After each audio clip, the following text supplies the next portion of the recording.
everyone has their opinion to, in reaction to what happened. What I can say is that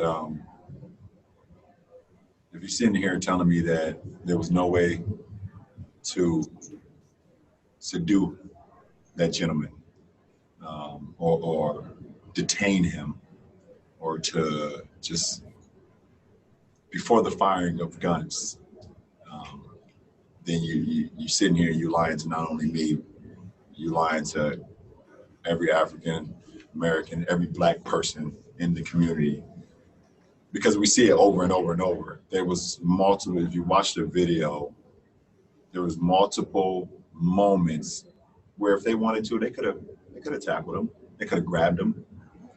They could have done that. And why does it always have to get to a point where we see the guns firing and his family is there, the kids are there, it's in broad daylight, and who knows? I mean, if that video is not being taken by that person across the street, do we even know if we even see that video? There's like talks about that the cops didn't even have their body cams on. That's a possibility. It's just quite frankly, it's just fucked up in our community. And us, I know people get tired of hearing me say it, but we are scared as Black people in America. Black men, Black women, Black kids, we are terrified. Because you don't know. You have no idea. You have no idea how that cop that day left the house. You don't know if he woke up on the good side of the bed. You don't know if he woke up on the wrong side of the bed. You don't know if he had an argument at home with a significant other. You know, if one of his kids said something crazy to him and he left the house steaming. Or maybe he just left the house saying that today is going to be the end for one of these Black people. That's what it feels like. That's what it feels like. It hurts. It hurts. And it's this through the grace of God that he's still living. Like 7 shots, close range, and he's still alive. That's through the grace of God right there. And my prayers goes out to that family and that community. But I got nothing nice to say about those cops at all. At all. Is it hard to play basketball when you see something like that and you have this fear and anger and all the emotions that you're feeling? I had so many emotions today because today is for our organization is a big moment for our organization. Today is Kobe Bryant Day. We're supposed to be celebrating and rejoicing and remembering everything he's ever done, not only on the floor, but off the floor, of uplifting the game of basketball. And at the same time, I see the video today for the first time, and my emotions is all over the place. And I still have a job to do because I'm here, because I committed. And when I commit to something, I feel like I have to come through on it. That's just who I am.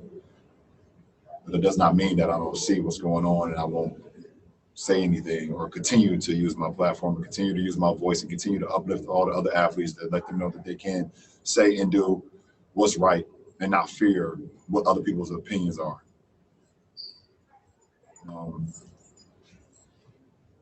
It's tough.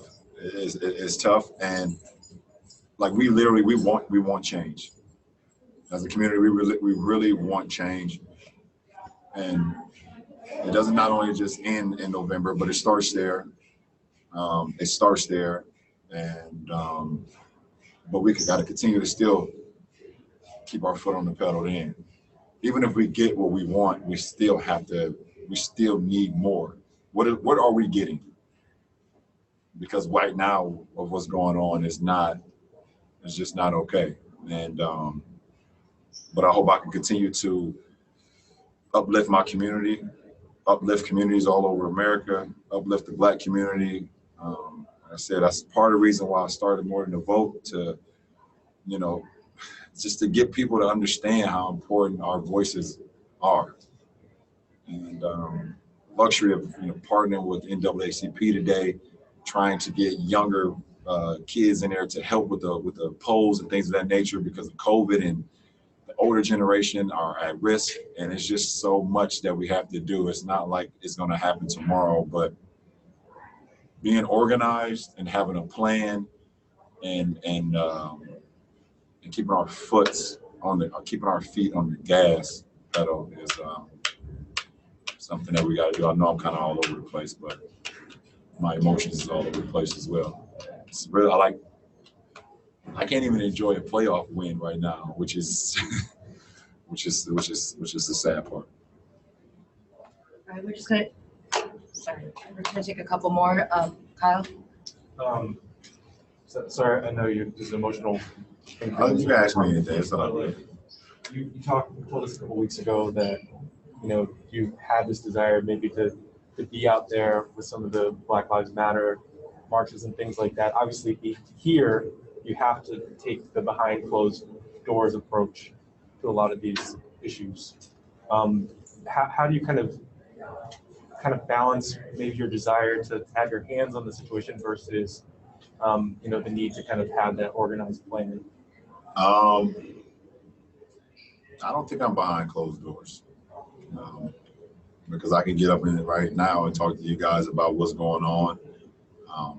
Anything that my name is attached to is going to be, put out, and we want to do things that hits home and do things that's grand and not something that's just one off.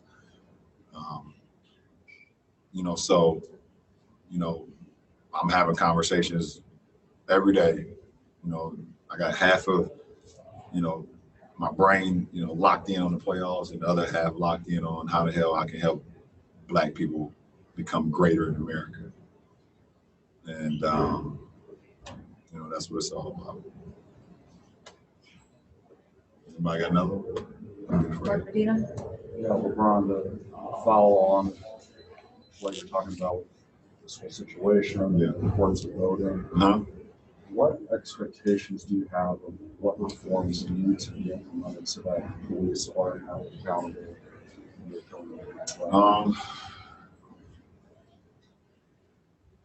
I don't want to sit here and say that I know exactly what should be done, but I did see one thing about the level of time in the academy before you become a police officer. I think it was like, I don't know, I don't want to mess it up, but I know it wasn't that long till you go in an academy, and then becoming a police officer. We got kids that's going to college 3 or 4 years, 6 years, to get, their masters, or they even have to, go again, and they still don't even get the opportunity at the workspace or the job that they actually want to get. But we have people who are going into the academy who are becoming police officers in a year or two or whatever. You guys can look it up and then tell me. So I don't want to get it wrong, but and I think firearms are a huge issue in America.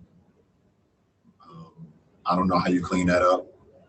I'm not saying that I got all the answers, but guns are a huge issue in America.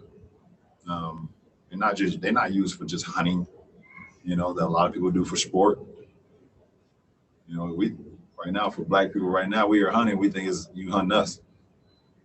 Unfortunately, there's just too many killings going on, and not only from the cops, but we also have our own thing that we got to deal with, that we got to get better at as well. The Black on Black crime, we got to get better at that as well.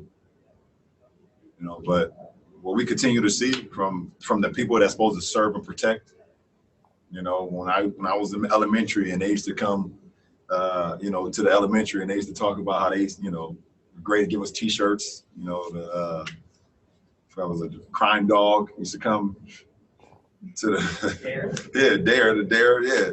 They used to come give us T-shirts. We was like happy to see them. I even had a couple, cops that I, growing up that I was like happy to see every now and then. But you always had like in the back of your head, you was like, Just got to be careful. You always got to stand on your toes because you just don't know. You just don't know. I seen a video a few months ago. Was it a few months ago or maybe a couple months ago? A police officer rolled past and a kid was in his parking lot shooting basketball. Y'all seen that one? Yeah. And as soon as the damn cop was about to ride by, the kid walked behind his dad's truck and waited for the cop to go by. That shit's sad. No kid should have to feel that threatened that he has to hide at his own house. That is sad.